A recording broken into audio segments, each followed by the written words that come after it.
from the days of Paul Volcker, come into a deep maturity in terms of managing interest rates and the money supply. The fact that we've managed to navigate the post-pandemic economy as successfully as we have is evidence of that. Where we haven't made that kind of progress, though, is in this world of regulation. So what I wanted to do with Taming the Street was to, first of all, show people what it was like before. I talked to so many younger investors who never knew that there was ever a world without an SEC.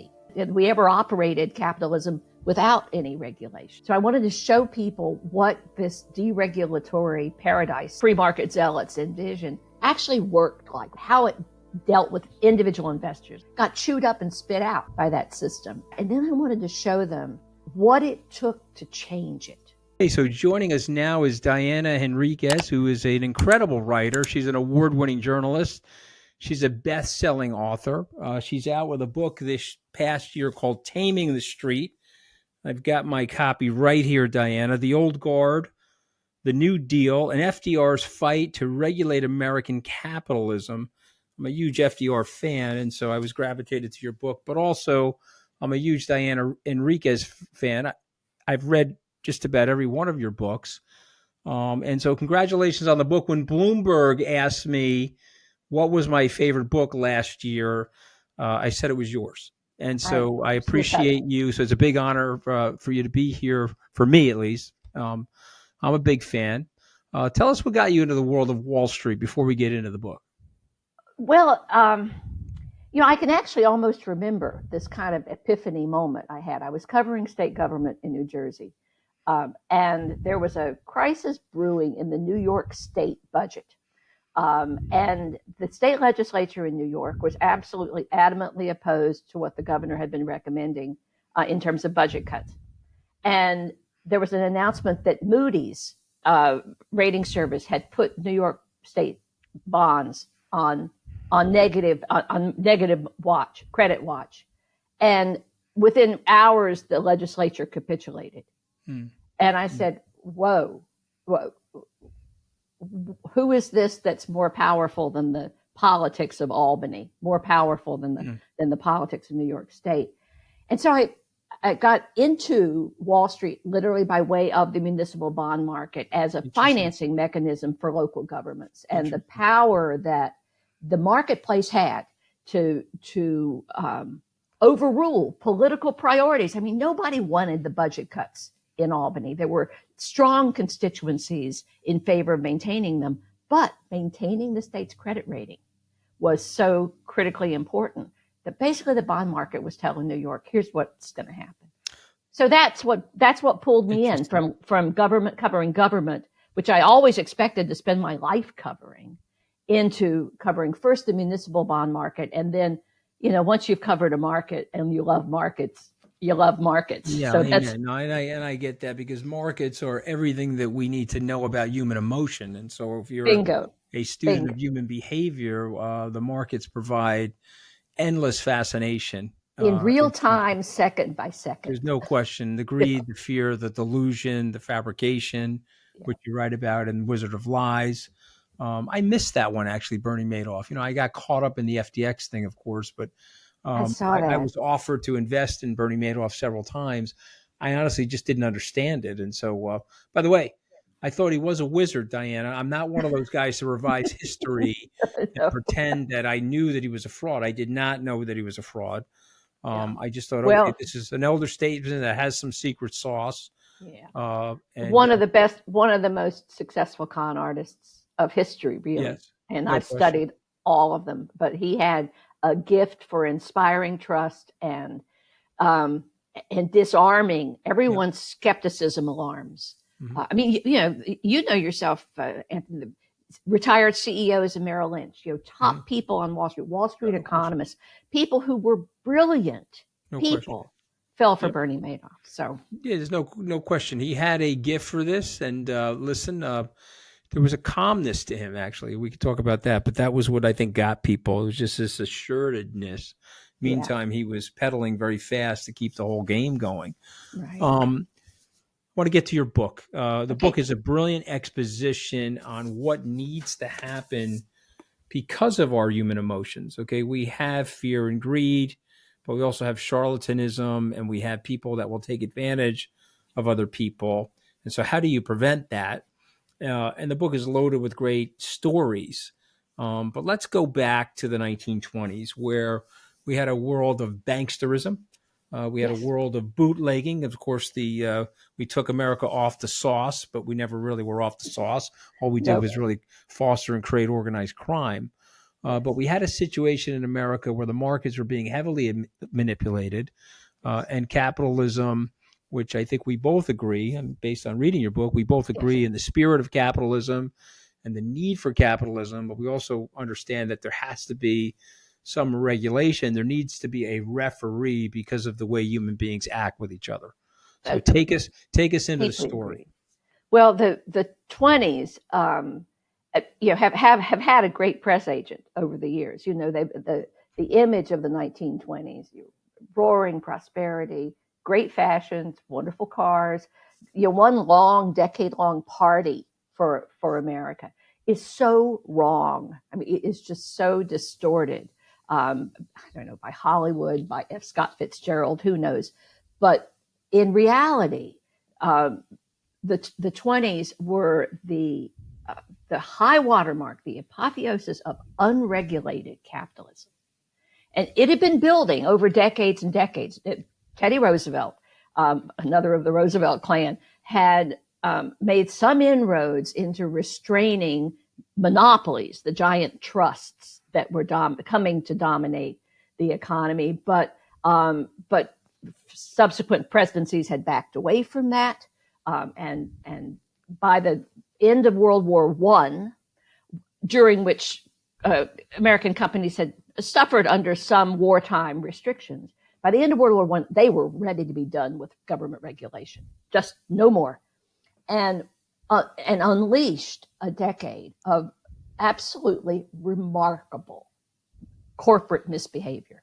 I mean, the most admired, respected business people in the country, the household name corporations were engaged in illegal union busting. They were engaged in price fixing. They were engaged, as you said, in stock market manipulations at a rampant daily level.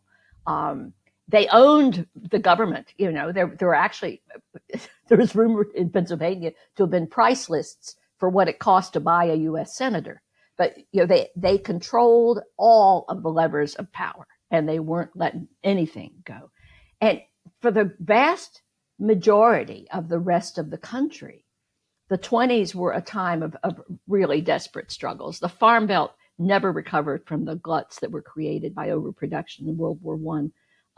The working class in textiles, in lumber, in mining, in livestock, were struggling just to keep their head above water. And by the time of the crash in 1929, which is where I bring the curtain up on my FDR story, we had a nation that was absolutely locked in the grip of the most powerful plutocratic forces that the country had ever seen. We'd really never seen such a degree of corporate power. And, understandably, when the crash occurred, the reaction of a lot of people, fairly or not, and historians can argue about that, was that Wall Street was largely responsible, not just for the crash, but for the ghastly depression that followed. Now, the levers by which the crash created the depression are disputed. My description of it, as you saw, was that it was a prelude to the Great Depression. One thing we know it did do is have a massive, immediate impact on spending by the 1%. Mm-hmm. And the economy in the 1920s had become so lopsided, so tilted towards the high-end earner, that when they start tightening their belts, mm-hmm. it rippled back down through the rest of the economy. Yeah, no, it's fascinating. And when we talk about the butterfly effect, I had a gentleman on talking about that. And I think you know about Lords of Finance, or maybe you read the book, Liaquat Ahmed's book. Have read it, yes. Had Benjamin Strong not gotten sick and died, he may have liquefied those markets as the Federal Reserve Chairman. He had a much better understanding of Yes. what needed to get done during a systemic panic like that. But I mean, this The is life. tragedy, the difference that one person can make. That's a wonderful example of that. I loved Ahmed's book. I also loved Ahmed because he reviewed Wizard of Lies very Yeah. favorably, which was great. Yep. But the parallels with today, both in the Lords of Finance and now, are remarkable. A reverse parallel with the Federal Reserve. We've seen a Federal Reserve System really, from the days of Paul Volcker, come into a deep maturity in terms of managing interest rates and money and the money supply. The fact that we've managed to navigate the post-pandemic economy as successfully as we have is evidence of that. Where we haven't made that kind of progress, though, is in this world of regulation. So what I wanted to do with Taming the Street, to answer your question, was to, first of all, show people what it was like before. I talked to so many younger investors who never knew that there was ever a world without an SEC, that we ever operated capitalism without any regulation. So I wanted to show people what this deregulatory paradise that free market zealots envision actually worked like, how it dealt with individual investors like you and me. Well, not like you're much smarter than most investors, but just individual investors got chewed up and spit out by that system. And so I wanted to show them that. And then I wanted to show them what it took to change it. That it wasn't an act of nature that markets work this way. Human beings, just like Benjamin Strong, human beings could step in and change it. It wasn't easy. And as I describe in Taming the Street, there were some bitter battles, and there were times when FDR's back was to the wall and his political capital was just about exhausted in trying to get the Public Utility Holding Company Act passed, for example. If there hadn't been a very timely scandal in the utility industry, that bill probably wouldn't have passed. But if we see that you can change things, my hope is that we will look at where we are today, mm-hmm. see what needs to be done, and get it done. Well, if America had three fathers, George Washington being the first one and Abraham Lincoln being the second in terms of preserving the Union, the father of the American century was FDR. He understood that he needed to fortify the democracy and capitalism by providing a safety net for people and to make people have a feeling of aspiration, at least if they had some place to start with. Right. And I've always said this to my conservative friends, I'm not for equal outcomes. I want there to be Jeff Bezos and Elon Musk, but I am for equal opportunity. And we don't pick who we're born to, and therefore we're a rich enough society where we can provide a package of services to people to help them get their start in life. Yeah. Roosevelt understood that. He was written about in his time, and H.W. Brands uses this in a very great biography called A Traitor to His Class. But he was actually a savior to his class. If you really understand what he was trying to do, he recognized what the very famous racist and anti-Semite Henry Ford recognized, which if you pay the people, and Ford said this, if I pay them enough money to buy the product that they're purchasing and I put them in a single family home with a good public school education, they won't come after my Dearborn, Michigan mansion while I'm eating caviar with a pitchfork and a tiki torch. Right. So FDR got this. He also got the fact that if you wanted to have a promotion of capitalism, and you and I both know, and I've read your work, so I know you believe this, that Wall Street is the engine. Yeah, it's the engine. It is the circulatory system of capitalism. It's the heartbeat of capitalism, and it provides the money to the great ideas and the innovations and to the Amazons of its day or the Googles or the AIs of today. Right. But you need to have people feel that they're being treated fairly. Right. And I think, when I read your book and I think about your book, the hallmark for me is transparency. You take risk, but we have to explain to you what the risks are, and there needs to be some semblance of transparency. Yeah. So take us to the origin of this thing that we now know as the Securities Exchange Commission. Well, that I'm so glad you touched on the transparency requirement, because that was really the regulatory revolution that FDR approved, but that the young securities lawyers that he brought into the administration had actually come up with. Prior to the New Deal, the idea fostered by conservatives who opposed regulation was that regulation was some bureaucrat telling you what to do. You can't buy this. You have to buy that. You can't invest in this. You should invest in that. And that, because they thought that was a limitation on freedom. It was a limitation on capitalism. That was offensive to them. FDR gave them a new definition, just as you pointed out. He said, okay, we're not going to tell you you can't buy that or you can't have to buy this. We're just going to force whoever wants your money to tell you what they're going to do with it, honestly, comprehensively, and completely. And then we're going to let you decide. If they tell you, look, I'm going to take all your money, go to Brazil, sit on a beach for a year, see if I can think up an idea for a best-selling novel, sell it, and I'll pay you back out of the proceeds. If you put that in the prospectus and someone is stupid enough to give you their money, the American regulatory system is fine with that. And that was a revolution, Anthony. Listen. I mean, the notion that people could come and say, I'm going to do this crazy something with your money, and you could say fine, and no government would step in and stop you. Now, in our unregulated corners of the marketplace, we're falling way short of that ideal. But the idea in a regulated marketplace was, tell people what you're doing, show people the work, show people the price movements. You mentioned manipulation before, and I don't think modern readers have any idea of the degree of market manipulation that was routine. The New York Stock Exchange on down, and every big city in those days had a stock exchange. And corporations sometimes manipulated their own stocks. Banks were routinely found to manipulate stocks. And it was an open secret. It's fascinating to go back into the old archives of the Wall Street Journal and Barron's and the financial pages of the daily newspapers and see their stock market columnists commenting on the fact that a pool of investors is getting organized to manipulate the price of stock XYZ. It was an open secret.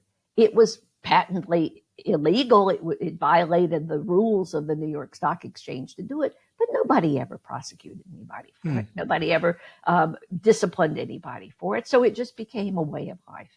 And manipulation was the primary target of the SEC, was to force the marketplaces where capitalism lived and breathed, to force them to show their work, to be transparent in the trading that they conducted.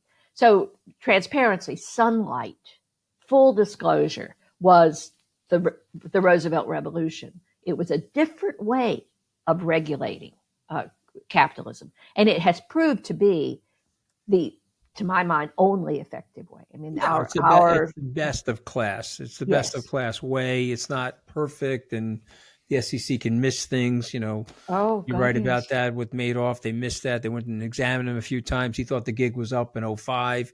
He lasted till 2008. But we have a contradictory character in your book that David Nassau wrote a biography about, which I encourage people to read, Joseph Kennedy. What an interesting man, right? In some ways, he was a nefarious actor. He understood these systems better than anybody. FDR felt he needed him to form a coalition. He wanted the Irish American help in his voting bloc. In some ways, he despised Joseph P. Kennedy. Kennedy turns out to be an unbelievable public servant as the SEC first commissioner. Right. He goes on to become less valuable to FDR, as we both know, as an ambassador. So let's talk about Mr. Kennedy, Jack Kennedy's father, Joe. What was his skill set? What did he bring to the commission? What did he add? And what was the relationship like with Franklin Roosevelt? I agree with you that it was one of the most intriguing relationships of the book and of that period of history. Um, I think one thing that it's important to know about Joe Kennedy is what drove him in both his best work, which was at the SEC, it was a masterpiece of public service, and in his worst work, which was arguably as ambassador to Britain in the lead up to World War II, was personal interest. He signed on with Roosevelt.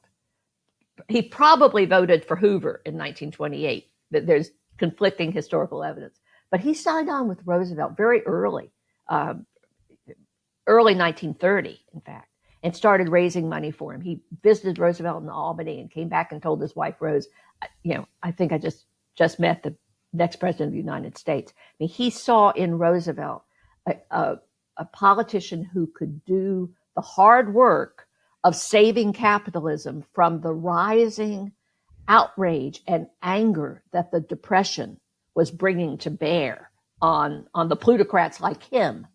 And so there's a quote I use in the book, which you may remember, where he said, "It was a time when I would have happily given half of what I owned to be able to enjoy the other half under law and safety." Mm-hmm. He was very worried about it. Remember, he moved his family to Westchester County, I think the Bronxville, at that period of time. He was very worried about it.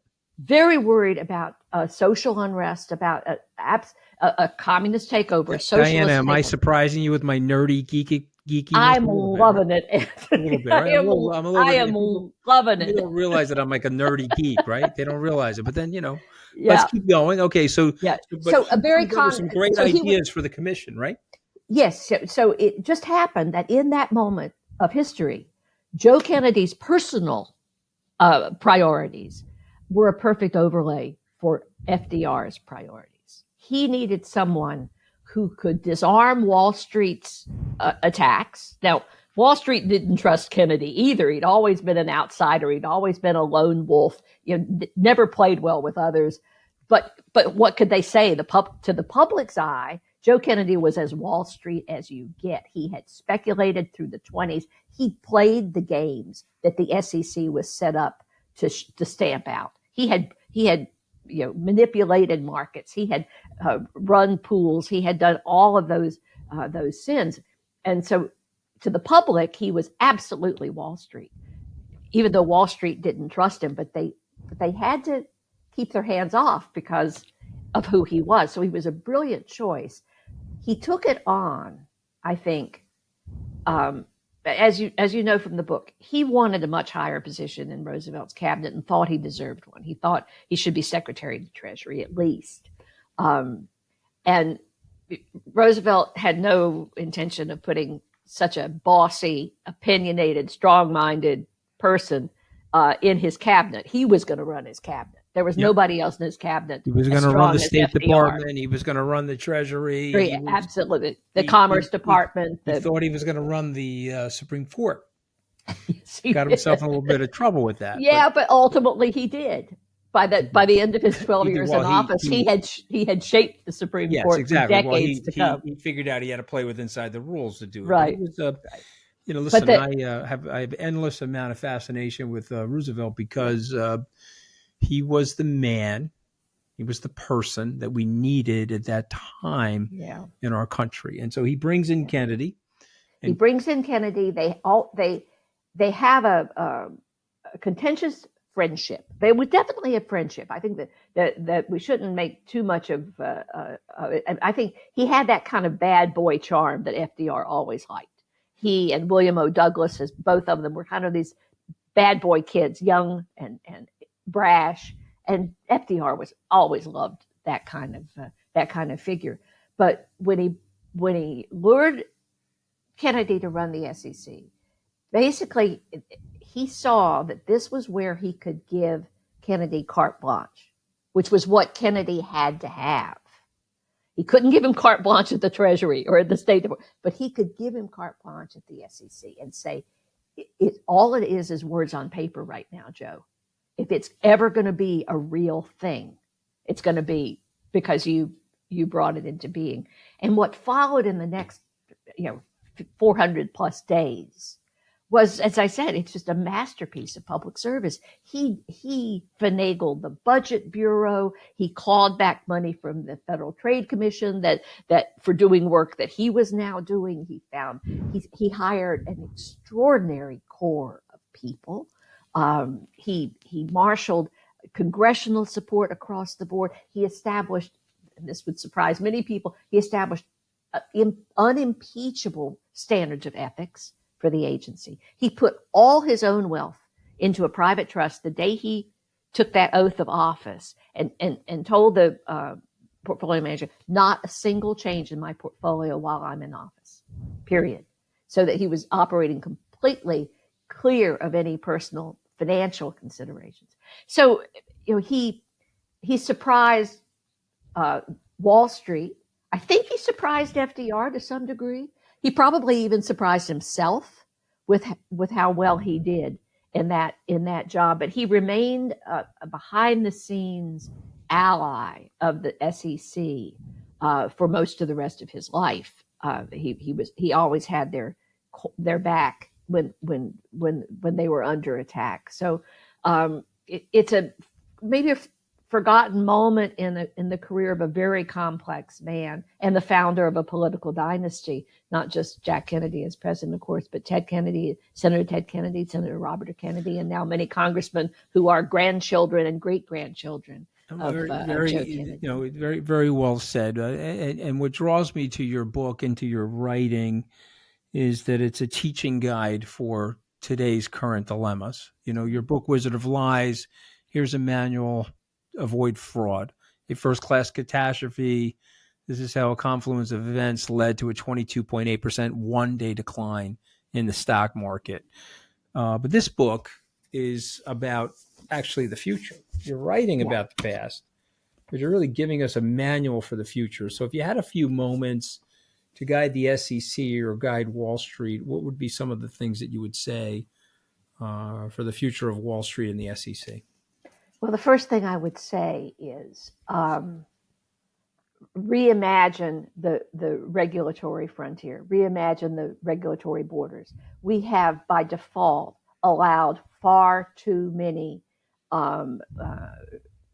much acreage in the world of finance to fall outside the regulatory reach of the federal government, whether it's private equity, whether it's cryptocurrency, whatever it is.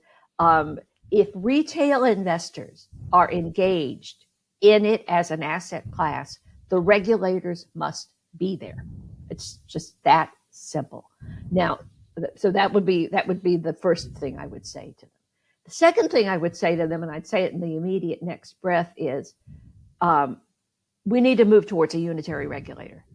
Our regulatory system is so fragmented now, after decades and decades and decades of adding on and sticking on and hanging another little bell or whistle here or there. We've got 50 state securities regulators and bank regulators. We've got more than a half a dozen important federal regulators, and many of them competing on each other's turf. One of the reasons we've been so slow to develop a sensible, modern regulatory regime for cryptocurrency, which I know is something that you've talked and thought a lot about. One of the reasons we've been so slow is simple regulatory competition between the CFTC and the SEC.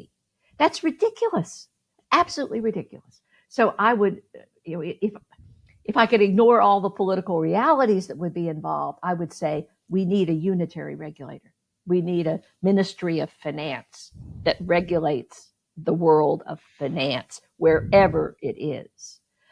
So that would be the second thing I would say. But on a more practical level, recognizing the polarized political situation, the near paralysis in Congress, at a more practical level, I would say something that Joe Biden could do tomorrow that would influence the way the regulatory agencies, all of them, work, would be to elevate them in his own personal agenda.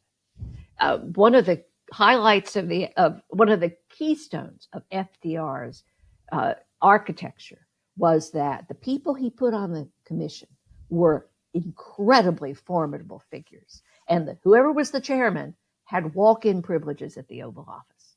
He knew what they were doing. He knew what problems they were facing. He knew what attacks they were under, and he came to their defense. He was firmly in their corner, and Wall Street knew it. Wall Street knew that if they attacked Bill Douglas as the third chairman of the SEC, Roosevelt had his back and was going to defend him. It's been decades since we've had that kind of scorn. Do you remember that famous speech where he said he enjoyed their scorn? Right. So, I mean, when was the last time a president and an SEC chairman actually had the kind of relationships that I write about in Taming the Street? Yeah, it's very well said. I think that the issue, of course, is that we need, we're in the entertainment business now in politics. It's no longer a hiring process. And so we're hiring people that have probably don't have the depth or the curiosity for these things, but that's neither here nor there. I'm in overtime with you. I promised you 30 minutes, but I'm in overtime. I apologize for that, but I've got to get to my 5 words. So I ask every author that comes on my show, I read their books, and then I think of 5 words, and then I would like the author to, react to it. It could be a sentence or a word or even a paragraph. Let's start with the word Madoff.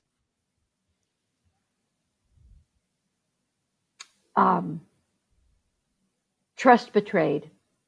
Yeah, Trust and tragedy. betrayed. All right, tragedy too, right? No one can deceive you more easily than someone that you trust completely. Interesting. And that was the Madoff lesson. Yeah. Beware of those you trust. Okay, I'm going to say the word fidelity. I'm thinking of the company when I say the word fidelity. Of course. Innovation.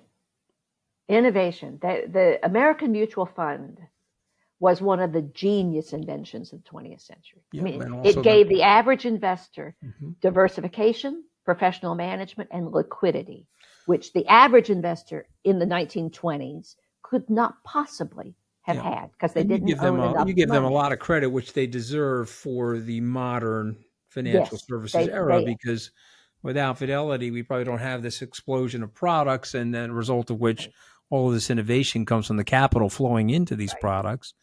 And so it's fascinating. And also it's worth pointing out that Miss Abigail Johnson, who was at Harvard Business School when I was there at law school, is she's a big mover. She's more quiet than some of us, but she's a big mover into the crypto space and Bitcoin. I house my Bitcoin holdings at Fidelity. And so she's one of the first people to see that.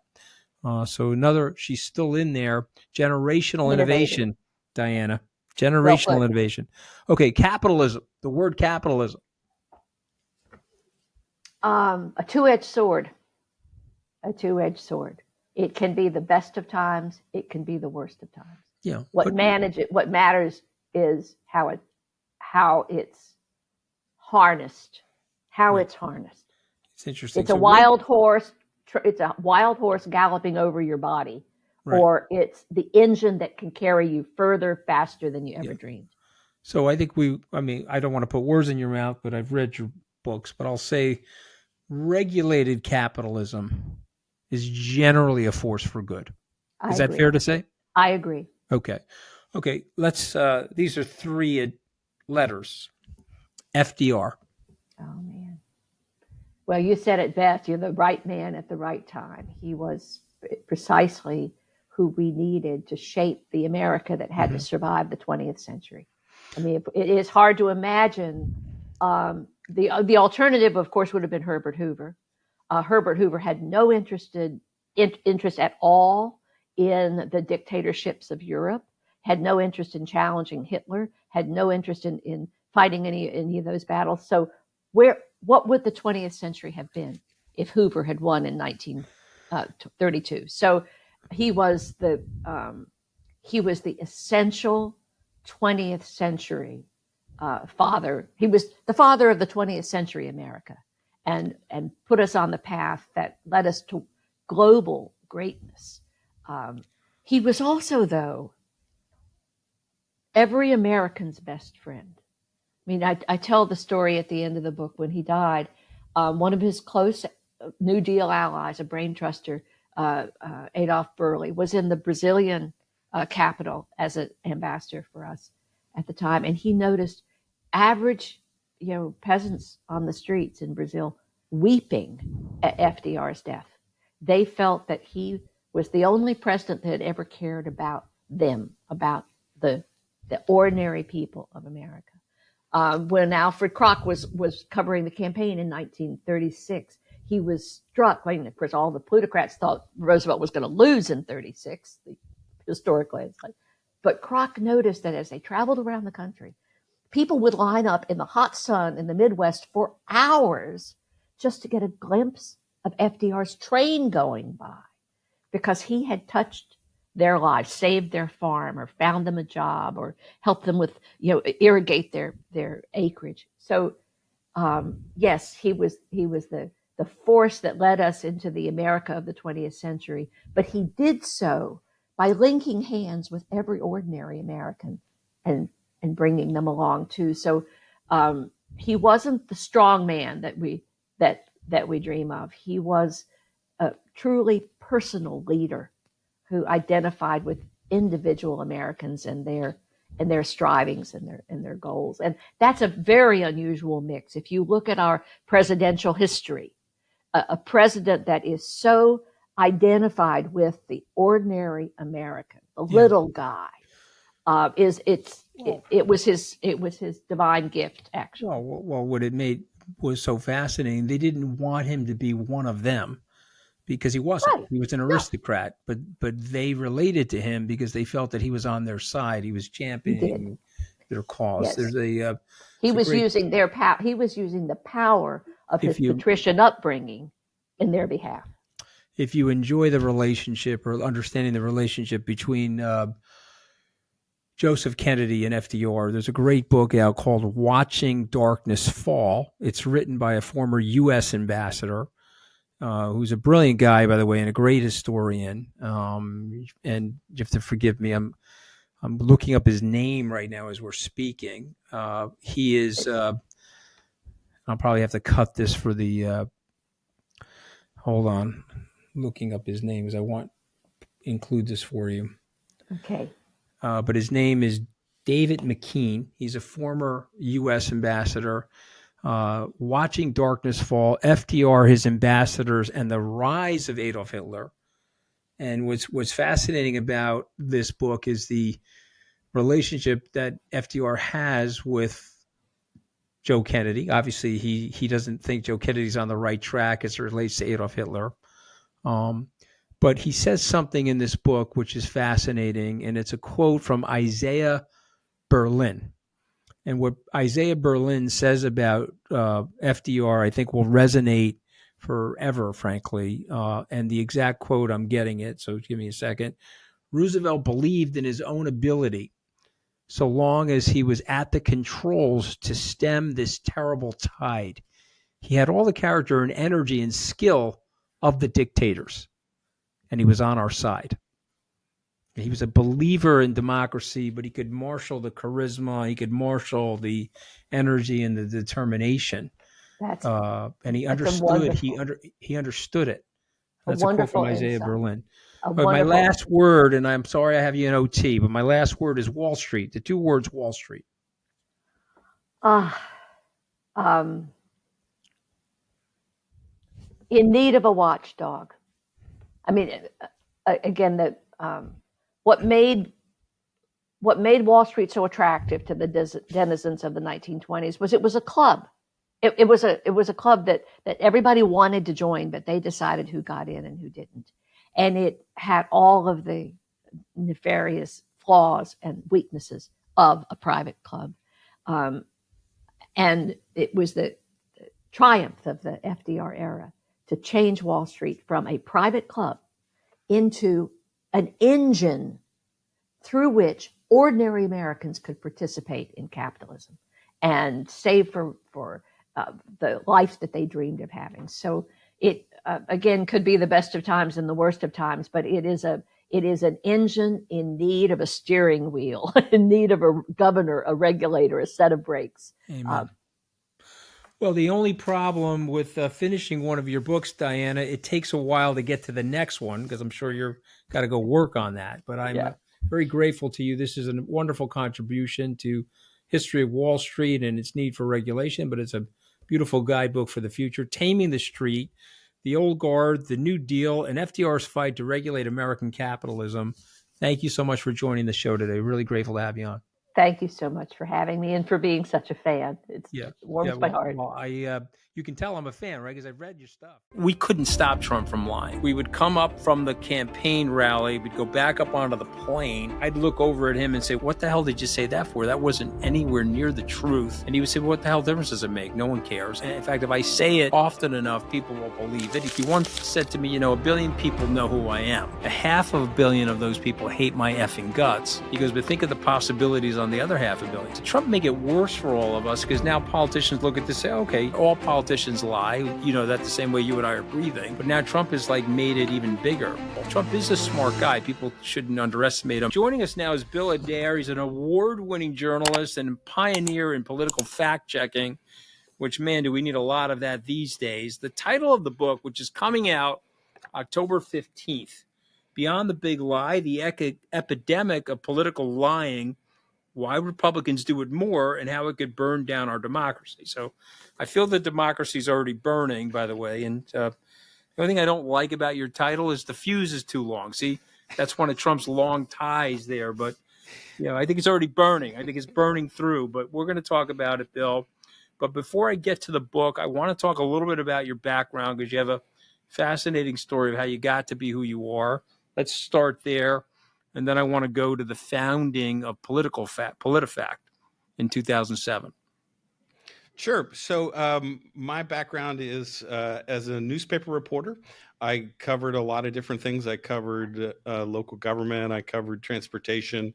For about 10 years, I was an aviation reporter. My first book was about a plane crash. It was a behind-the-scenes account of how the NTSB solves a plane crash mystery called The Mystery of Flight 427. I switched to covering politics in about 2000. I was with Al Gore the night that he won the presidency in Nashville, Tennessee. And I loved covering politics, but I realized that we needed to do more fact checking. And so I went to my editors of the St. Petersburg Times and I said, hey, let's start a fact checking website. There had been some fact checking, some great work by factcheck.org, an organization from the University of Pennsylvania.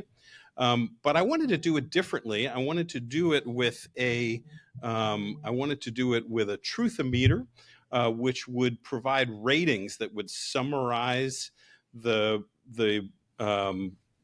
journalism that we did in a catchy way. But there would still be journalism behind it. And so we started PolitiFact in 2007.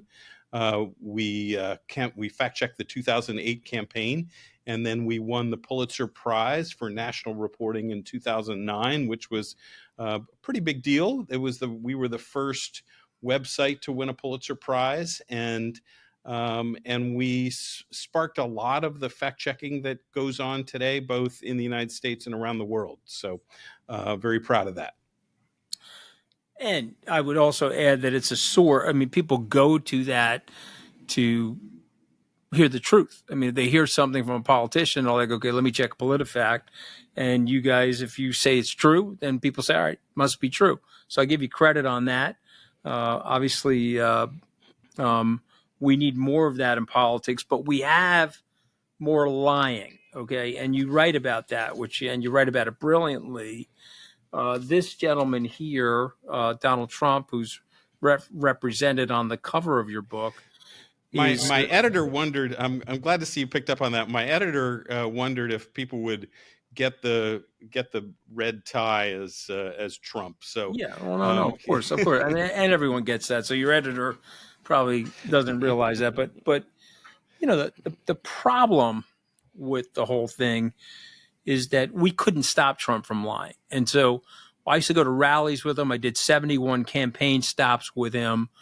We all own this, by the way. And so I've owned it more openly than others, but I'm not really exactly sure how other people can live with themselves. But we would come up from the campaign rally. We'd go back up onto the plane.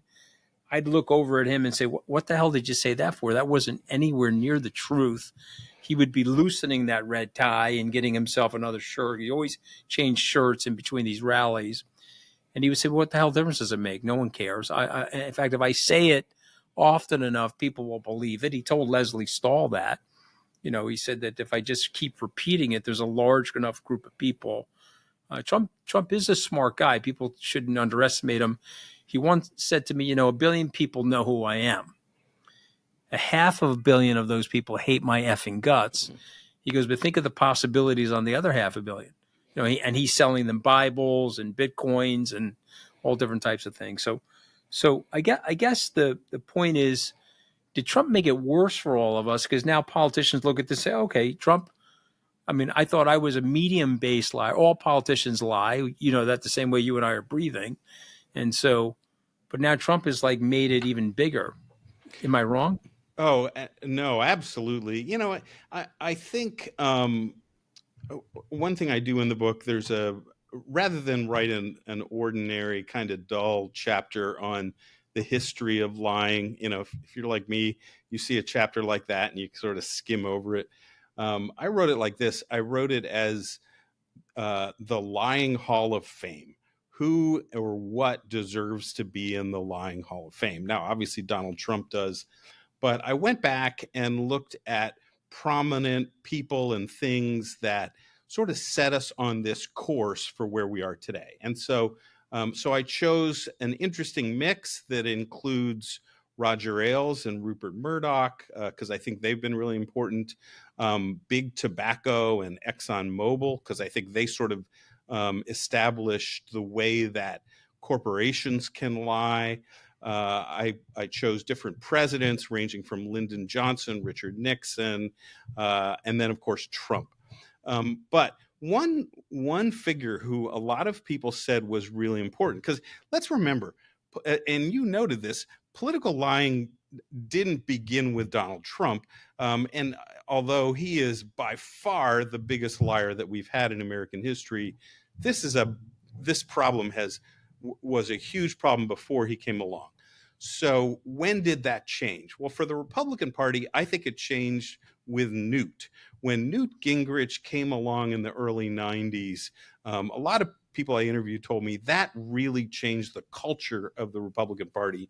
And it created this sort of anything goes to win mentality. Now, some people I interviewed take it back further and put more credit to Ailes, and when Ailes worked for Nixon in the 1960s. But the consensus seemed to be more for Newt Gingrich, who really changed that culture. But you're right. Trump just in a whole different league.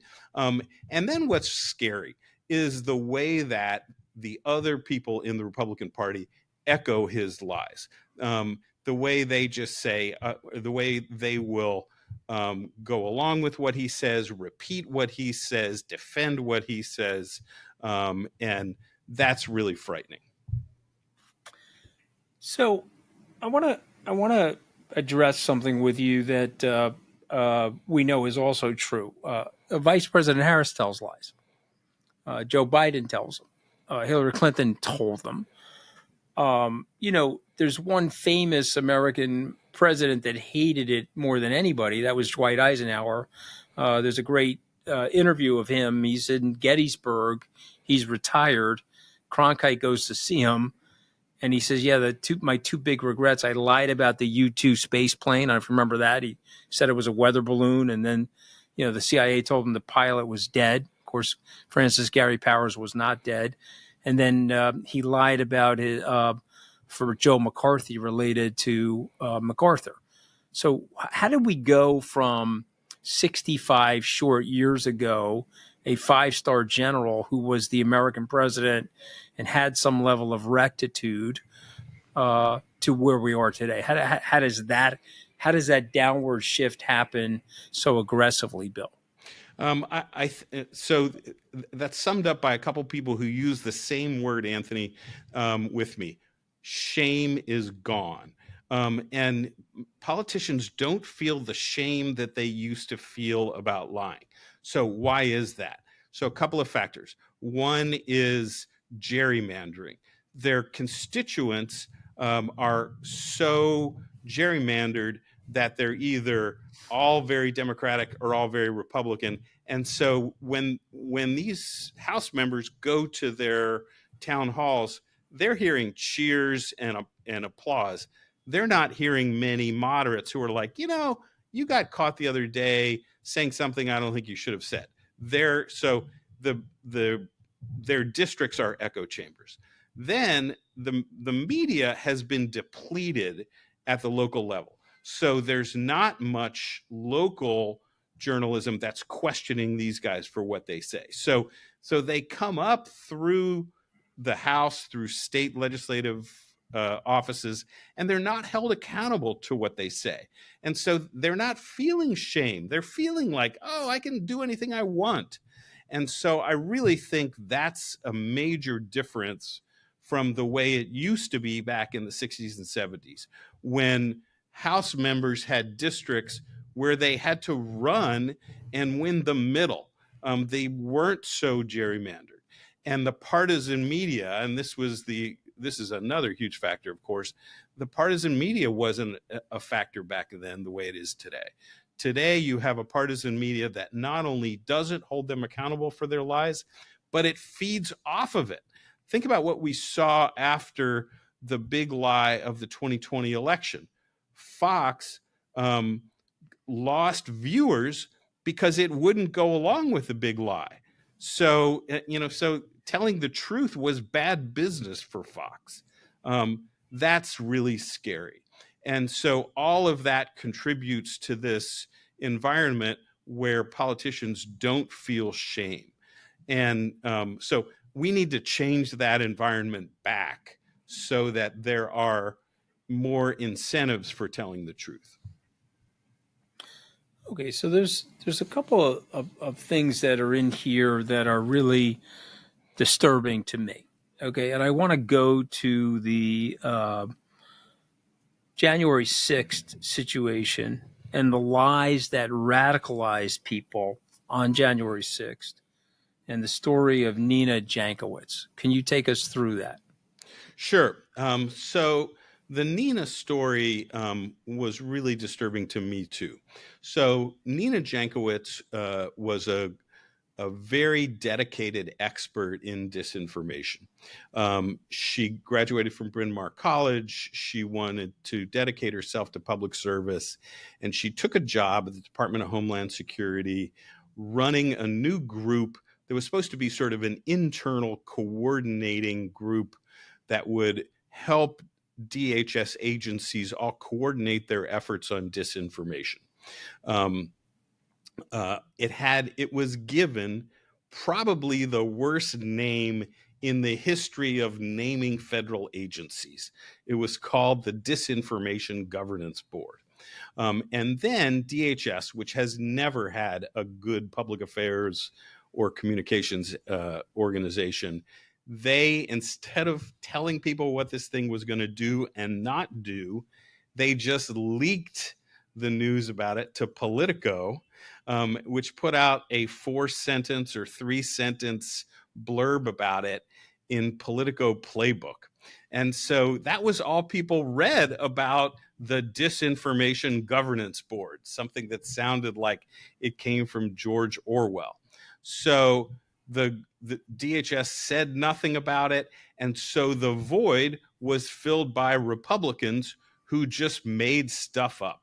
And within hours, it just spiraled into lie after lie after lie that it was going to censor the internet and they were going to limit what you could say, and on and on and on.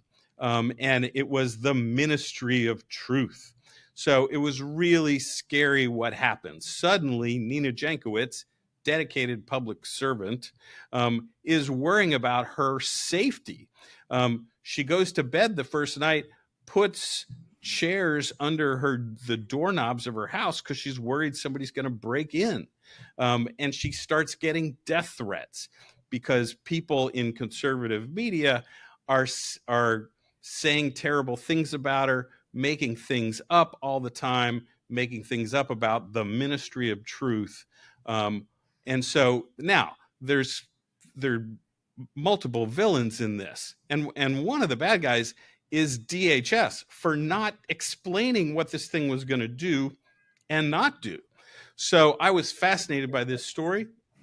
As a Washington journalist for many years, I was fascinated by how DHS bungled how this came out. So her story is sort of the backbone of the book, because it's a story of not just political lying, but how Washington works and doesn't work.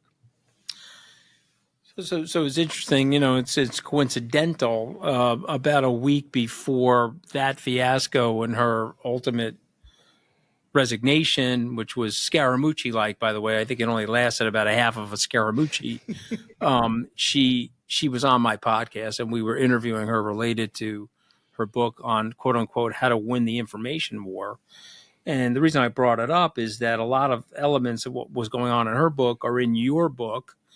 That we now have people that have just decided that their path to power is going to be through lying. And they also know that because we've segmented the media, this is really my question, is the segmentation that's taken place, Bill, in the media further this? So meaning you said something, Fox said the minute they stopped the lying, they lost viewers. Does the segmentation in the media reinforce certain lies on both sides? Oh, absolutely. And it's here's what I do with my students. So I teach at Duke undergrads, and I teach a couple different courses, news writing. I also teach a course that's called News as Moral Battleground. And the way I recommend my students consume media is I tell them to think of it like the food pyramid. So the base of the food pyramid is news, consume news. The middle is analysis, like consume analysis. And then a little bit of opinion. But don't make opinion journalism the bulk of your diet. And then at the top, always try to consume at least one serving every day of an opinion you disagree with. So listen to a podcast that from someone you disagree with, or read a column you disagree with, but try every day to consider something that you disagree with. But that I call it Bill's media consumption pyramid. That the whole idea of that is to get back to this healthy diet. What's happening instead? People are just consuming opinion journalism from their side. And I don't think that's healthy. And so, but that reflects what you're alluding to, Anthony, which is this fragmentation of the media. And that just, that sort of puts us into our own tribes, and it makes it harder for us to understand the other side. It makes it harder for us to have a conversation. And so I think that's why I tell my students, consume something every day that you disagree with. Yeah. So, I mean, it's I don't know, it's a weird situation. You have in the book, the Lying Hall of Fame, which I love, okay, because you've got people in there like Lyndon Johnson, Bill Clinton, who you describe, and I'll quote you, an unusually good liar. I mean, he could lie with great sincerity. And of course, there's just Donald Trump that's like almost like a rambling liar. And the weird thing about Trump is he's lying right to your face. He's lying, but for whatever reason, people have decided to accept it. So my go ahead. I'll ask you about Trump and lying. So did you ever feel, did he have a need to justify his lies? I mean, from what you were saying earlier, indiscriminate, shameless lying. And why do you think he lied? Like what I mean, I in the book is effective. And he gained what by lying, do you think? So I think he gained I think he felt that if he lied, it felt good to people. If I tell you that I'm going to balance the budget in 4 years, and I'm brand new to the scene. I'm a brand new politician. So I'm not Bill Clinton, Joe Biden, Hillary Clinton, you pick the politician. I'm new to the scene. There's a group of people out in America that say, okay, wait a minute, he's a businessman. He was on The Apprentice. He's a successful guy. Maybe he can balance the budget in 4 years. Maybe he can do that. And so with the lie, Bill, comes hope. Sure. With the lie comes cognitive dissonance. I've got two choices. They're both bad choices, but he's promising me something that the other side isn't. Of course, he went on to create $7.8 trillion of deficit spending. So just people understand that's George Washington to George W. Bush, $7 trillion. And then Donald Trump, $7.8 trillion in 4 years.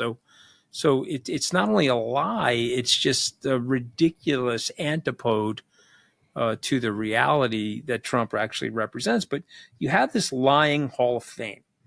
Talk us through some of those, and how did you rank them? Sure. Well, I was careful not to rank them, but at one point I was musing that if you built the Lying Hall of Fame, that it would be like on Lake Erie next to the Rock and Roll Hall of Fame, and what would the exhibits be? My goal, though, was really to be a tour of lying through modern history.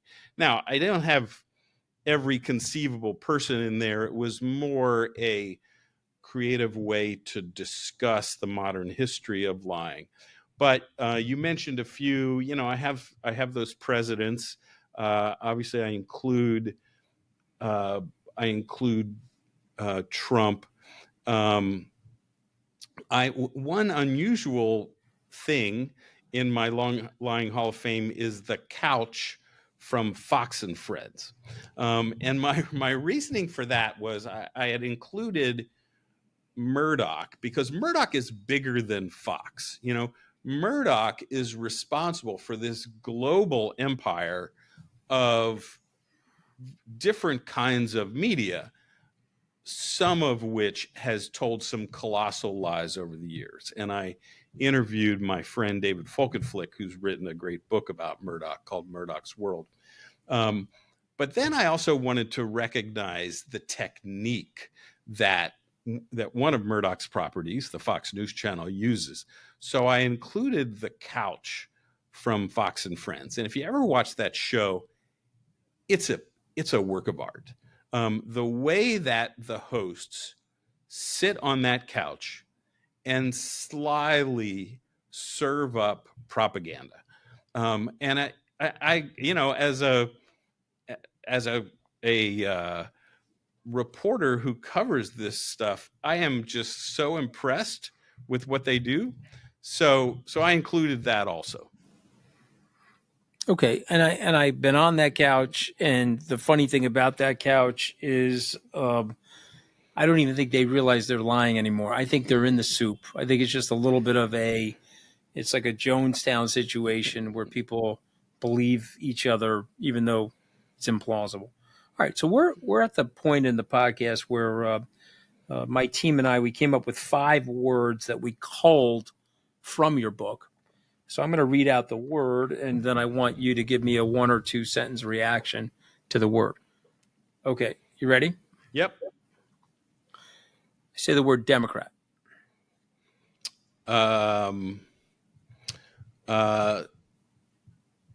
Still lies some struggles to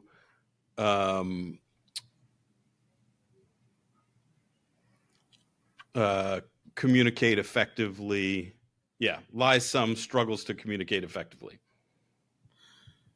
Okay, but both have the problem. I say the word Republican.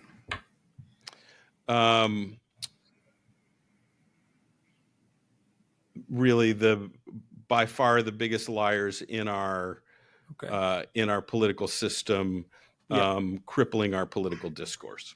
But and by the way, the fish thinks from the head down, so they've all taken Trump's lead, and they've all become mega liars. Okay, all right. So I'm going to say the word fact. The atomic unit of a healthy political discourse. Okay, and what about lie?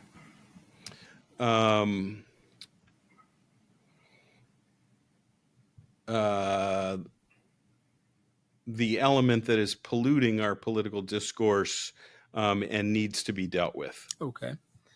Are we immune though? Are we immunized from the lies now, where we glaze over? The lies are coming in. We know they're lies, and we just. I don't think it's immunity. I think it's fatigue. I think that Good answer. we're so weary of it, and we've gotten to a point where we don't know what's true, and it's just sad. And I hope we can get back to a discourse that is more fact-based. Okay, so the title of the book is Beyond the Big Lie, The Epidemic of Political Lying, Why Republicans Do It More, and How It Could Burn Down Our Democracy. And so, Bill, it's great to talk to you. You make me worried, though, Bill, okay? I want to keep my hairline going into my 70s, so you're going to make me lose my hair. I spend more time with you. Okay? I'm worried, Bill. Got me worried. But thank you so much for joining us on Open Book. Thank you so much for having me. I've really enjoyed this.